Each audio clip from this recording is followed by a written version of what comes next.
Monks are chanting. Their sutra says, "The world we experience is empty." But is it?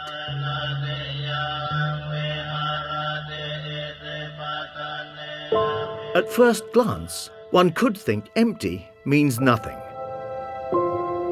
But empty does not mean nothing. Empty means without something inside.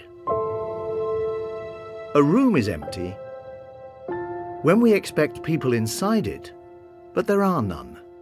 There is no emptiness if we do not ask, empty of what? Without asking, without our expectation, a room would not be empty. It would just be a room. The sutra says, the world is empty. Empty of what the mind is expecting. What does this mean? We know what these are. These are candles. The mind tells us what a candle is. These being candles is a concept of the mind. Right now, this seems correct. But on a longer look, this concept does not apply.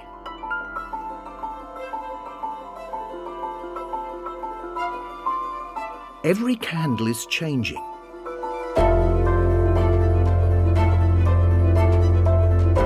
Until it is not a candle anymore. It still is something, but it is not what the mind just thought it was. This is why the sutra says, the world is empty. Because the mind's concepts cannot grasp it permanently. Whatever we look at, when looking once, we see something. When looking again, we see something else. Sometimes slightly different, sometimes very different. The Buddha called this impermanence. Nothing will remain what it is. Whatever we look at, when we look long enough, it will change.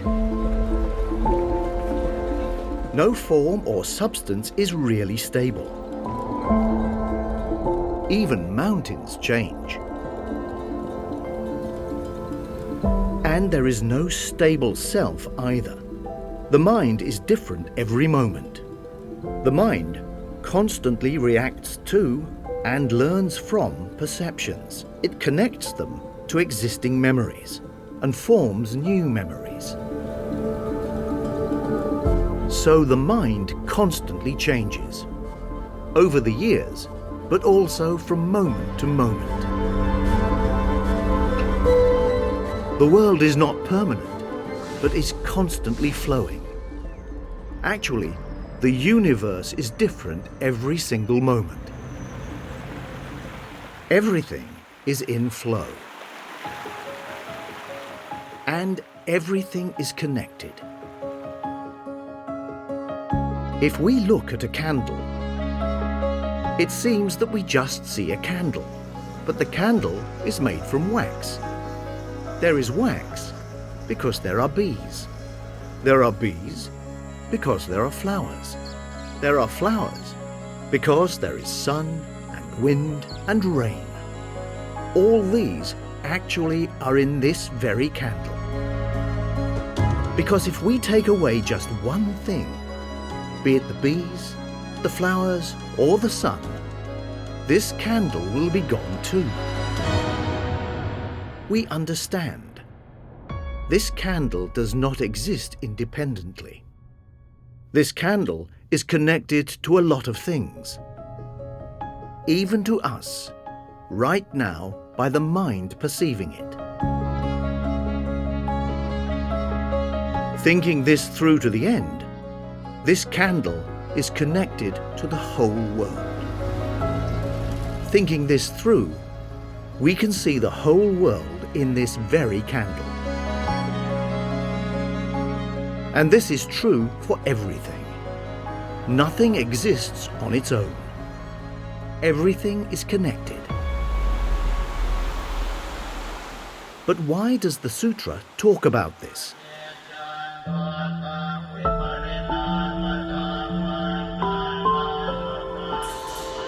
No birth, no death?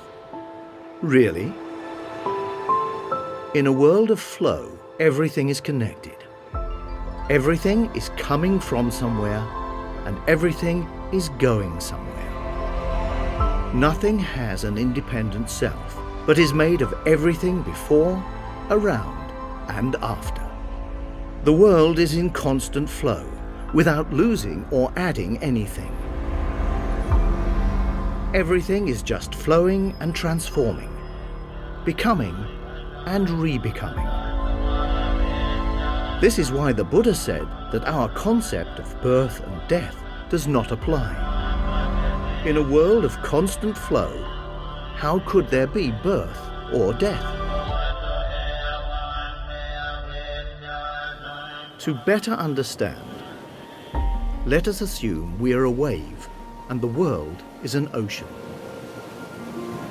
If we look at a wave, it clearly exists, and it seems to have beginning and end, because it starts somewhere far out on the high seas, and it ends when reaching the shore. The wave seems impermanent.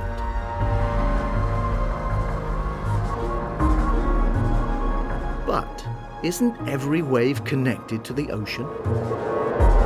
Yes, every wave also is the ocean. And while a wave has beginning and end, the ocean has not. A wave has no independent self. A wave is empty because it is just an idea, a concept of the mind. What we really see is the ocean. The ocean contains every wave that has ever been, and it contains every wave that ever will be. Just as every wave arises and ceases in the ocean, everything arises and ceases in this world by flowing, becoming, and re-becoming. This is why, in an empty world, death does not exist. Our idea of death is based on a permanent self that actually can die. But in a constant flow, there is no permanent self. And without, there is no death either. Just constant becoming and re-becoming. The world keeps flowing, as it always did and always will, without beginning, without end. So what can we do to get a grasp of emptiness? In meditation, we can experience flow, we can experience connectedness, we can experience emptiness, simply by watching our breath. We can learn to accept emptiness. Eventually, we may even let go of the idea of a self, and finally be able to let becoming and re-becoming just happen.